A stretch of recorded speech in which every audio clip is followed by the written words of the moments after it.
graciosamente vem a nós em sua palavra. Ele nos oferece sua graça, o perdão para os nossos pecados e tudo aquilo para que nós possamos, como seus filhos, viver nossa vida em fé. Por isso, o invocamos dizendo: em nome do Pai e do Filho e do Espírito Santo. Amém.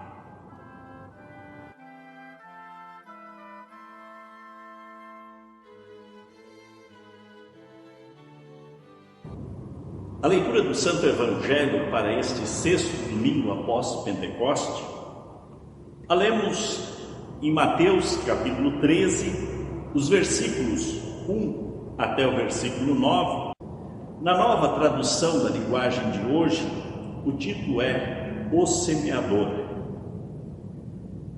Naquele mesmo dia, Jesus saiu de casa e foi para a beira do lago da Galileia. Sentou-se ali e começou a ensinar. A multidão que se ajuntou em volta dele era tão grande que ele entrou num barco e sentou-se, e o povo ficou em pé na praia. Jesus usou parábolas para ensinar muitas coisas. Ele disse: escute, certo homem saiu para semear. Quando estava espalhando as sementes, algumas caíram à beira do caminho e os passarinhos comeram tudo. Outra parte das sementes caiu num lugar onde havia muitas pedras e pouca terra. As sementes brotaram logo, porque a terra não era funda. Mas quando o sol apareceu, queimou as plantas, e elas secaram porque não tinham raízes. Outras sementes caíram no meio dos espinhos, que cresceram e sufocaram as plantas. Mas as sementes que caíram em terra boa produziram na base de 100, de 60 e de 30 grãos por um. E Jesus terminou dizendo: se vocês têm ouvidos para ouvir, então ouçam.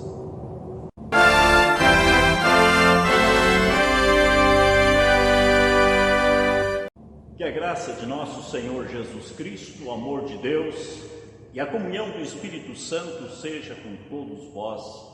Amém. A nossa mensagem de hoje está baseada na parábola do semeador.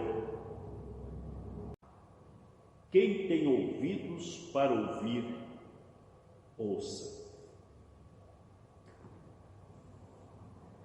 É uma parábola ou é uma alegoria? Há quem diga uma coisa, quem diga outra. O que seria uma alegoria? Alegoria é uma história que oferece várias lições e muitos ensinamentos podem ser tirados dela. A parábola é também uma história, mas que tem um alvo certo, que quer apontar para um único e real ponto de comparação. No caso da parábola, outras interpretações ou semelhanças são meramente acidentais. Em outras palavras, uma parábola é uma história que ilustra uma única ideia. Mas afinal, o que isto tudo tem a ver com a parábola do semeador, com a história do semeador? Jesus contou que um agricultor saiu para semear sementes em outros tempos, não com o moderno maquinário.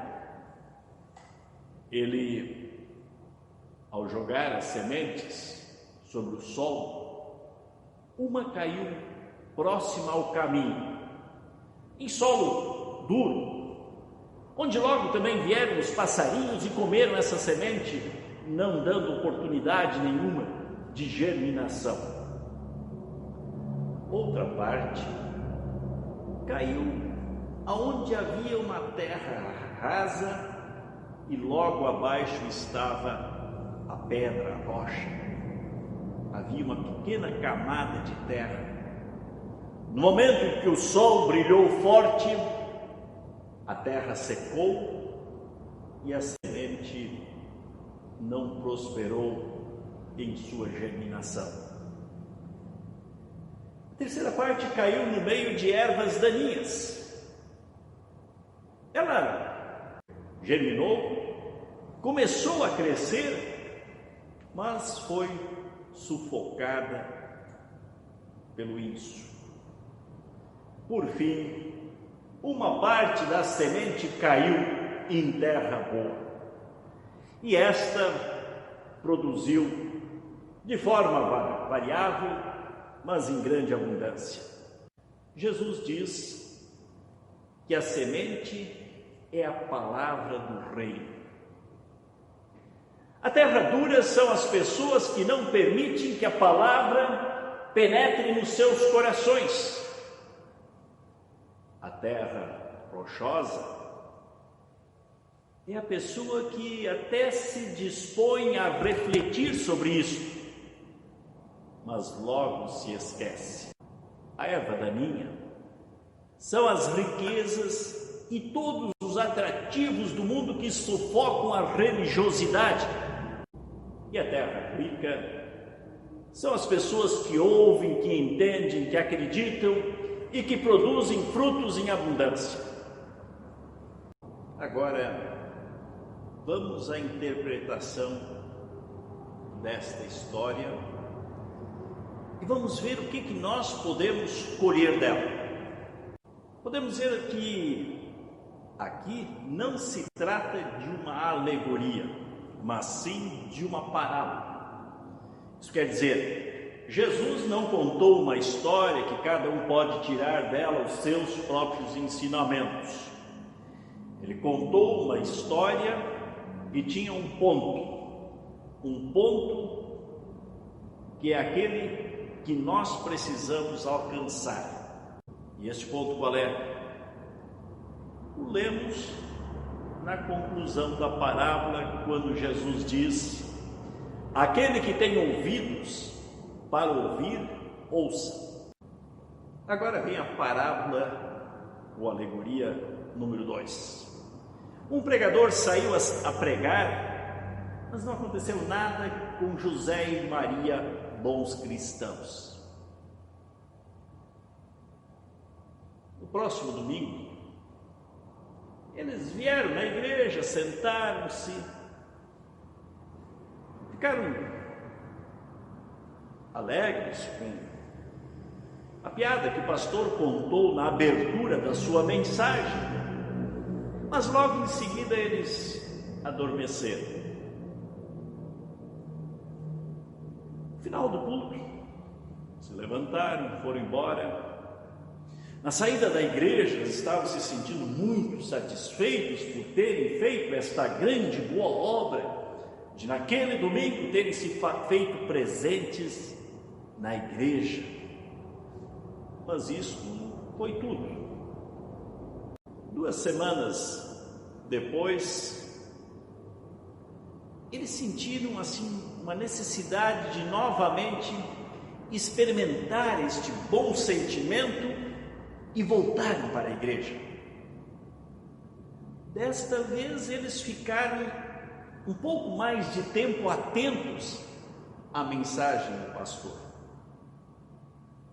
o suficiente para eles ouvirem a parte inicial da mensagem, que foi uma pregação dura e que apontou o erro e o pecado.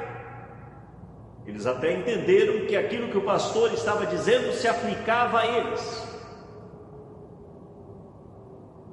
E reconheceram que tinha muita coisa na vida deles que precisava melhorar. Eles também ficaram vislumbrados com algumas metas e valores que foram apresentados e que eles reconheceram como importantes.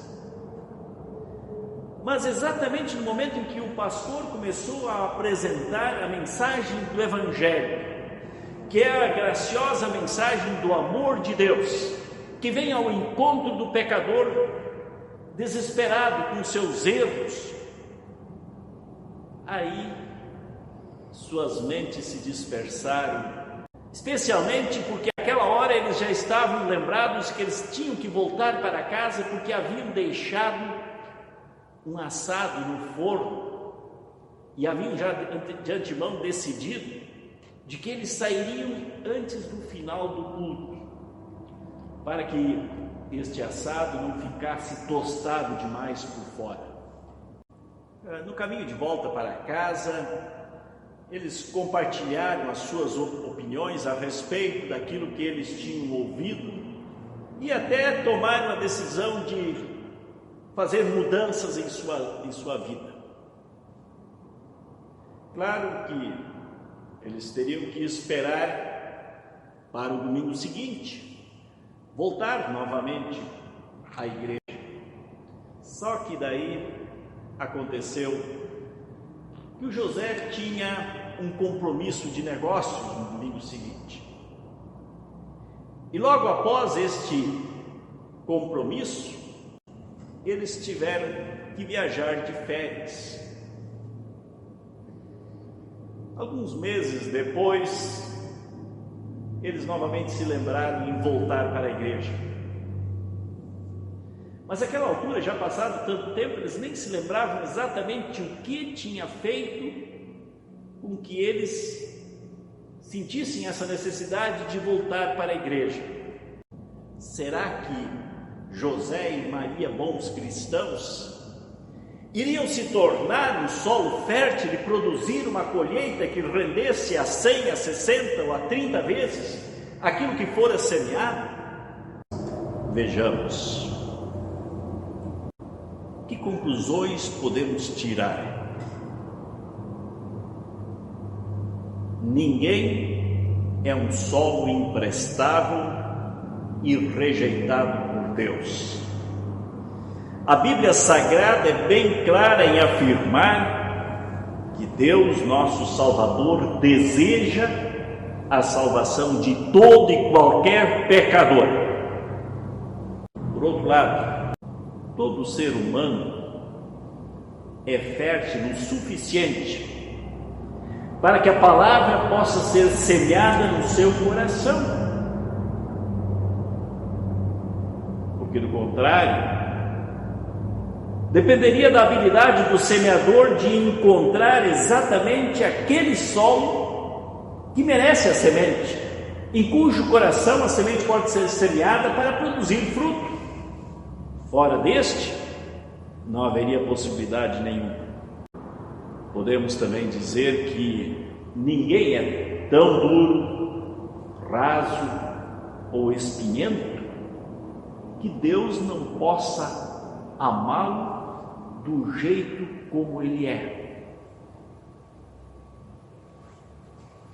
Se existem meios pelos quais Deus pode se comunicar conosco, seja o nosso ouvido, os nossos olhos, a sensibilidade de nossas mãos, o nosso olfato, tenham a certeza de que Deus está sempre pronto a nos comunicar o seu Evangelho e oferecer a nós a sua salvação. Mais uma coisa, tenham a certeza de que Jesus deixou claro de que a sua intenção não é salvar pessoas íntegras. Isto ele evidenciou no seu debate com os escribas e fariseus. Jesus veio a este mundo para salvar pessoas reais, aqueles que muitas vezes até se recusam a escutar a sua palavra, ou então que só escutam pela metade. Às vezes se deixam tomar pelas preocupações deste mundo e sufocar por estas aquilo que ouviram da palavra de Deus. Ao pé da cruz de Cristo, todos podem encontrar perdão, fé, salvação. Coisas que nós não vamos encontrar no clube, numa cancha de esportes, à beira do rio, num shopping. E aí chegamos novamente às palavras de Jesus: quem tem ouvidos, faça uso desses ouvidos, porque do contrário não vão encontrar nada. Vocês conseguiram notar que tanto na parábola quanto na nossa vida real existem esses 4 tipos de sol? Nós não somos 4 pessoas, mas a todo momento nós nos identificamos mais com um ou com outro tipo de sol. E Jesus, em sua infinita sabedoria, ele contou esta parábola exatamente para nos atingir desta forma, a fim de que nós compreendêssemos isso e víssemos a importância que tem de esta palavra germinar em nós. Por isso ele diz: quem tem ouvidos para ouvir, ouça. E nós os temos. Nós precisamos desta palavra. Ela é transformadora. Ela nos oferece algo que não podemos encontrar em parte alguma, a não ser junto à fonte que Jesus nos oferece. Nós tantas vezes estamos tão envolvidos com as questões terrenas que não damos oportunidade para que a palavra de Deus toque a nossa vida. Outras vezes, ela até toca nas nossas mentes e nós assim entendemos que algo precisa ser diferente, mas não chega ao ponto de atingir o nosso coração. Em muitos momentos nós estamos tão envolvidos e sufocados com as preocupações que nós até esquecemos da palavra de Deus. Depois, quem sabe, de uma arejada, nós novamente voltamos a ela. Voltamos e ela nos toca mais profundamente. Poderosamente, ela começa a agir em nós, não por nossa própria força, por nossa própria capacidade, mas porque Deus poderosamente, através dela, com o seu Santo Espírito, opera em nossos corações. Sem Ele, esta palavra seria um texto qualquer, como tantos outros que podemos encontrar mundo afora. Eu preciso da palavra de Deus. Eu preciso que esta palavra cresça em mim, floresça, produza frutos. Eu preciso também me tornar um semeador desta palavra, para que ela da mesma forma possa produzir frutos maravilhosos na vida de pessoas próximas a mim ou mesmo distantes. E aqui agora chega ao momento atual. Nestes dias de pandemia, tu estás escutando a palavra de Deus? Tu tens ouvidos, mas a palavra de Deus está penetrando pelos teus ouvidos, chegando ao teu coração, transformando a tua vida, a tua vontade, os teus sentimentos?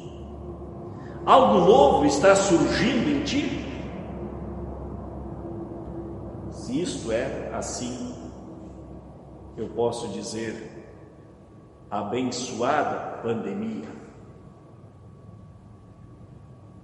Eu tenho a certeza de que Deus graciosamente quer usar este momento que vive a humanidade toda, não apenas algumas pessoas de nossa congregação ou de nossa cidade, mas a humanidade inteira está sendo afligida por esta pandemia.